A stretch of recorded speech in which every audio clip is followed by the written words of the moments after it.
சற்று முன் கிடைக்கப்பெற்ற மிக மிக முக்கியமான செய்தி ஒன்று வெளியாகியிருக்கு. அதாவது திமுக தலைவர் ஸ்டாலின் மீது போலீஸில் புகாரா? அதாவது தமிழக வெற்றிக் கழக தலைவர் விஜய் மீது போலீஸில் புகார் அளிக்கப்பட்டிருக்கு. அதற்காக விஜயோட தரப்பிலிருந்து ஸ்டாலின் மீதும் புகார் அளித்ததா சொல்லப்படுது. அதாவது ஸ்டாலின் அவர்கள் சொன்ன வாக்குறுதியை காப்பாற்றல, மேலும் விஜய் அவர்களுக்கு மிரட்டல் விடுத்ததாகவும் புகார் கொடுக்கப்பட்டிருக்கு. திருவாரூர் மாவட்டம் திருத்துறைப்பூண்டி காவல் நிலையத்தில் வழக்கறிஞர் சிவசாகர் என்பவர் புகார் அளிச்சிருக்காரு. மதுரையில் நடந்த தாவேகா மாநாட்டில் பேசிய விஜய் தமிழக முதல்வர் ஸ்டாலின் தரக்குறைவாக பேசியதா புகார் அளிச்சிருக்காரு. மேலும் விஜய் ரேம்பாக் சென்றபோது அவரது பவுன்சர்கள் தொண்டர்களை ஈவு இறக்கமின்றி தூக்கி எறிந்ததாகவும் புகார் அளிச்சிருக்காரு. நடிகர் விஜய் தமிழக வெற்றிக் கழகம் என்ற கட்சியை தொடங்கினார். அரசியலுக்கு வந்த பிறகு நடிக்க மாட்டேன் என்றும், ஜனநாயகன் திரைப்படம் தான் தனது இறுதி படம் என்றும் சொல்லியிருக்காரு. 2026 சட்டசபை தேர்தல் அதுதான் இலக்கு என்று கூறிய விஜய் அதற்காக ஆயத்தமாகிட்டு வராரு. அந்த வகையில் விழுப்புரம் விக்கிரவாண்டியில் நடந்த முதல் தாவேகா மாநாட்டில் விஜய் தனது கொள்கை எதிரி பாஜக என்றும் அரசியல் எதிரி திமுக என்றும் அறிவித்தார்.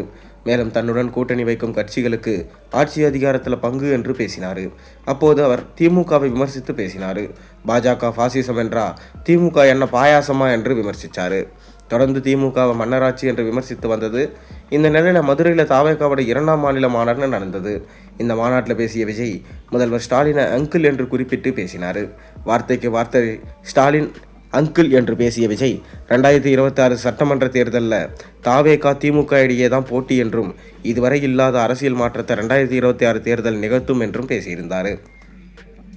ஸ்டாலின் அங்கிள் என குறிப்பிட்டு விஜய் பேசியது கடும் விமர்சனத்துக்கு உள்ளானது. திமுக தலைவர்கள், அதிமுக, பாஜக உள்ளிட்ட கட்சிகளும் விஜய் பேச்சுக்கு கண்டனம் தெரிவித்து இருந்தாங்க. இந்த நிலையில் ஸ்டாலினை தரைக்குறைவாக பேசியதா விஜய் மீது போலீஸில் புகார் அளிக்கப்பட்டிருக்கு. திருவாரூர் மாவட்டம் திருத்துறைப்பூண்டி காவல் நிலையத்தில் வழக்கறிஞர் சிவசாகர் என்பவர் புகார் அளிச்சிருந்தார். மதுரையில் நடந்த தாவேகா மாநாட்டில் பேசிய விஜய் தமிழக முதல்வர் ஸ்டாலினை தரைக்குறைவாக பேசியதா சிவசாகர் புகார் அளிச்சிருக்காரு. மேலும் விஜய் ரேம்பாக் சென்ற போது அவரது பவுன்சர்கள் தொண்டர்களை ஈவு இறக்கமின்றி தூக்கி எறிந்ததாகவும் புகார் அளிச்சிருக்காரு. அது மட்டும் இல்லாமல் இந்த புகாருக்கு எதிர்த்தரப்பில் விஜய் தரப்பில் இருந்து பார்த்தீங்கன்னா ஸ்டாலின் அவர்கள்கிட்ட இருந்து எங்களுக்கு மிரட்டல் வந்திருக்கு, அதனால் எங்களுக்கு பாதுகாப்பு வேண்டும் என விஜய் தரப்பில் இருந்தும் ஸ்டாலின் மீது போலீஸில் புகார் அளித்ததாக சொல்லப்படுது.